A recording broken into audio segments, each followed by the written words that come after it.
Stop. Okay. You know, why can't I do this?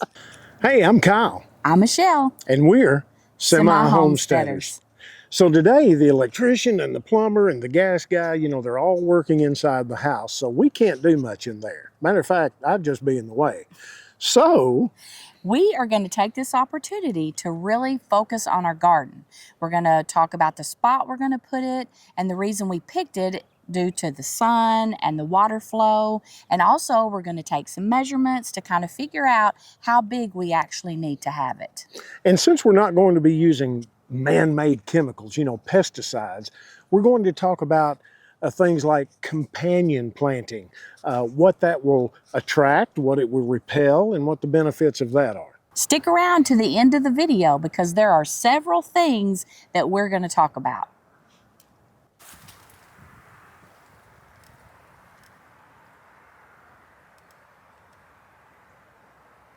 We don't want to waste anything, so we're even using our fallen trees for mulch. We have cut them up, or Kyle's in the process of doing that. We're going to use them for posts.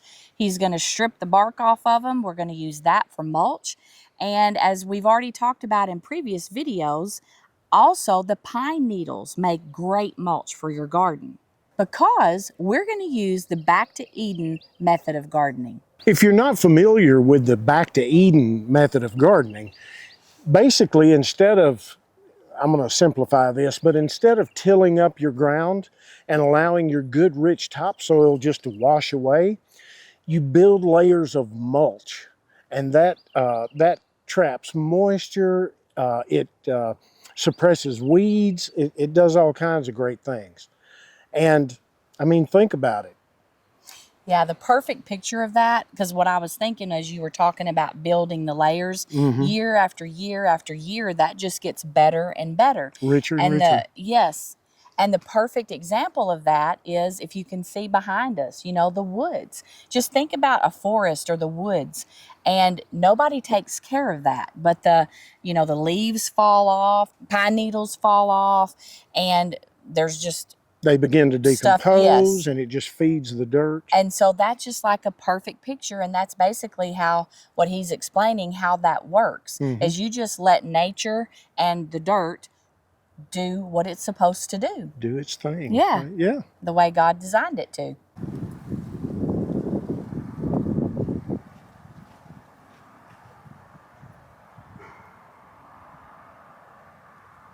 So as far as garden placement, if you can see the tarp has some pine needles in it that we're saving for mulch. There's some cardboard on the ground because some people use cardboard to smother out the grass, and then the cardboard itself begins to break down and it starts that layering of mulch we were talking about. So this is where the garden is going to be. Why? Well, the first reason is we get sun pretty much all day long right across here, which is very important.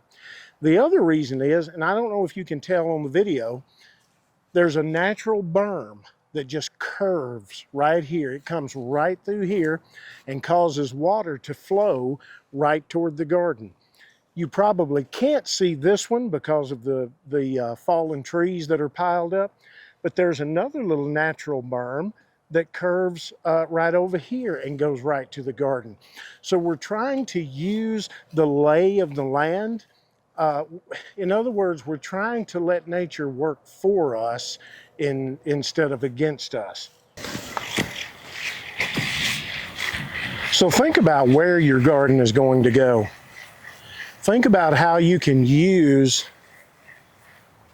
the land and the lay of the land to your advantage. Think about the trees, the sun coverage.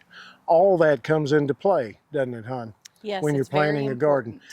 Now we're going to do a hybrid garden layout, right? Yes. Some raised beds and some in the ground. As we said earlier, we want to stay away from pesticides as much as possible, if not completely. So we're going to try companion gardening. And with companion gardening, since we're not using chemicals, our plants become the pesticides. Instead of traditional gardening, where you just have row after row after row, tomato plant, tomato plant, tomato plant. We're going to kind of get away from that a little bit. And what we're going to do is we're going to try the companion planting, which is you would plant, say, a tomato plant, and then you would plant marigolds. You would plant another tomato plant, and then you would plant dill. Tomato plant, basil. So to kind of give you a picture of how that works, because that dill and basil and the marigolds, all of those have a definite purpose for being there. For example, the marigolds draw really good bugs that are going to eat the bad bugs. Yeah. Good bugs being like beetles, full grown, and their larvae. They're great at eating lots of aphids. And also another thing is the smell. So I kind of don't really like the smell of marigolds, which some people might, but like basil and dill, I love the smell of it. But see, a lot of bugs and insects, they don't. They do not like the smell. So just it being there and that smell is going to cause them to, they'll get only so close and be like, this is not worth it. I'm out of here.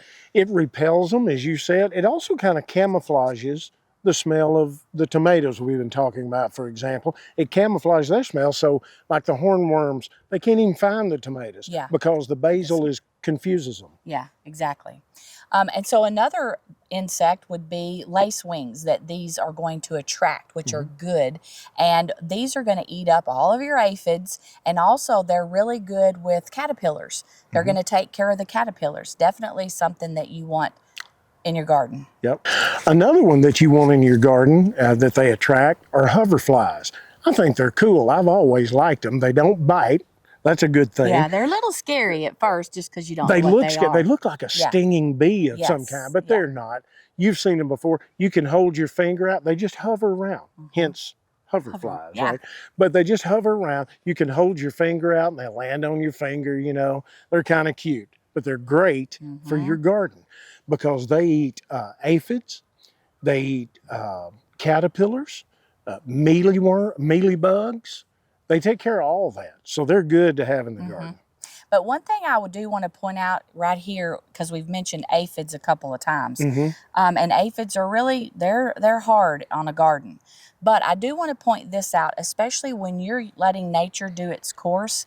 So if you look at one of your plants and you look at the back of the leaf and you see aphids, don't freak out and think, oh my gosh, the bugs aren't working, and go get your spray and spray it. Good point. You kind of have to give it a little time. Now, you have to be cautious and keep a good eye on it and not let them go crazy. But it does take this kind of gardening. It takes a little while for the the insects to gather and start actually doing their job. And just really keep a good watch on it, but give it a time for nature to do its thing. Right, let them do their thing. Because if you freak out and do pesticides, you may kill the bad things, but you're going to kill the good things too. And that's not good, So we'll mention one more. Another one would be a parasitic mini wasp. This is really good. Again, we're kind of repeating ourselves, but this is another one that's going to eat the aphids. It's going to eat the caterpillars. It also eats other insects, and it does that by laying eggs on them. It's kind of wild. But hey, it's nature. If it works. Back to marigolds. This is not just about the actual garden. Marigolds are good for great for butterflies and for bees because they're good pollinators.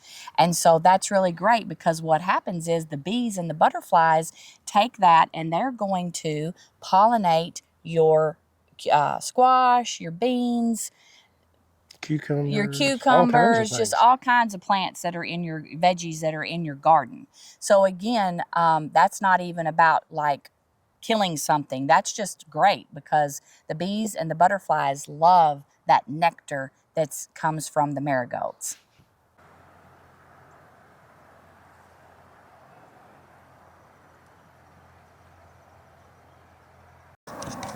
Hey, thanks so much for joining us. We just want to share information on what we're doing. We haven't actually started, right? We're taking you through the very beginnings of all these journeys, and we're going to the good and the bad. We'll see what works and what doesn't. If you've already done this, please share in the comments because we're here to learn from you as well. But thanks again so much for joining. And be sure, if you enjoy this content, if it's helpful to you, be sure and like our channel, share, subscribe to our channel. You know, show us some love. It really does help, and it encourages us as well. Absolutely. And until next time, Lord bless you. And if you're not familiar with the Back to Eden Garden of Method, I said method of garden, didn't I? Because we're going to use the Back to Eden garden method. Let me say it again. Okay, ready? yeah. Okay. Because, okay, stop. All right. Because we're going to use the Back to Eden garden. It's okay. Is it garden method, or can I just say Back to Eden method? Method of gardening. Okay, ready? Okay. Wait, I'm about to fall in a pond. Okay. Okay, ready? Yeah.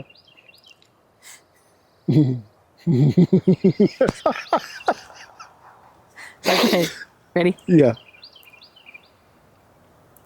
Because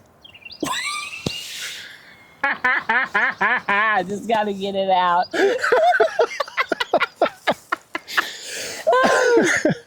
Okay. The Back to Eden method of gardening. Okay, Yeah. ready? Yeah.